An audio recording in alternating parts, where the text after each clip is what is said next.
अगर आप घर या प्लॉट खरीदने जा रहे हैं, तो आपको अलॉटमेंट लेटर की महत्ता मालूम होनी चाहिए।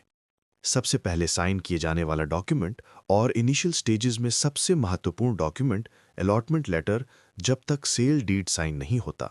चलिए आज इसके बारे में विस्तार से बात करते हैं। अलॉटमेंट लेटर डेवलपर या बिल्डर द्वारा प्रॉपर्टी बुक करने के बाद खरीदार को जारी किए जाने वाले सबसे महत्वपूर्ण डॉक्यूमेंट्स में से एक है। आप सोच रहे होंगे, पर यह अलॉटमेंट लेटर है क्या?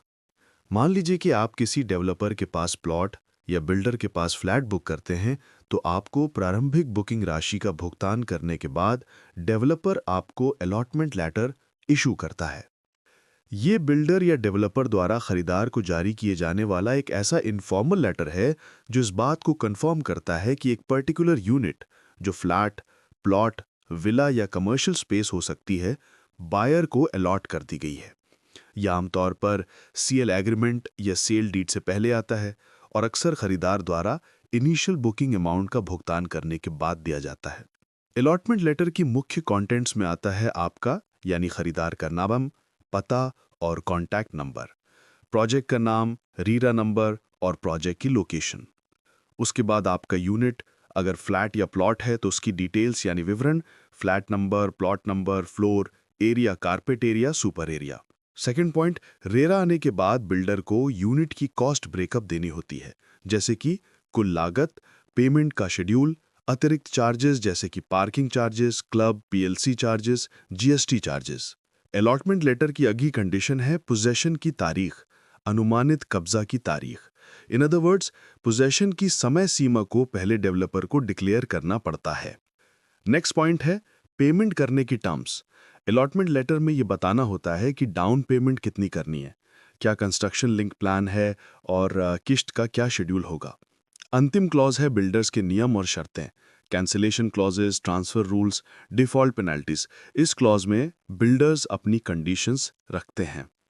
अलॉटमेंट लेटर की इंपॉर्टेंस, बुकिंग का प्रमाण, कानूनी प्रमाण की संपत्ति खरीदार के नाम पर बुक्ड है या आरक्षित है।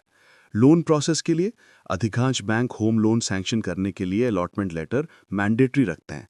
अगर आप बैंक के पास होम लोन लेने जाते हैं तो बैंक सबसे पहले अलॉटमेंट लेटर मांगेगा। नेक्स्ट इज ट्रांसपेरेंसी, पारदर्शिता।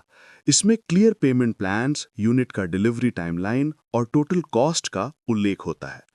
प्री सेल एग्रीमेंट स्टेज, जब तक फॉर्मल सेल डीड रजिस्टर नहीं होती, अलॉटमेंट लेटर प्रारंभिक प्रतिबद्धता के रूप में कार्य करता है और आपके राइट्स को प्रोटेक्ट करता है।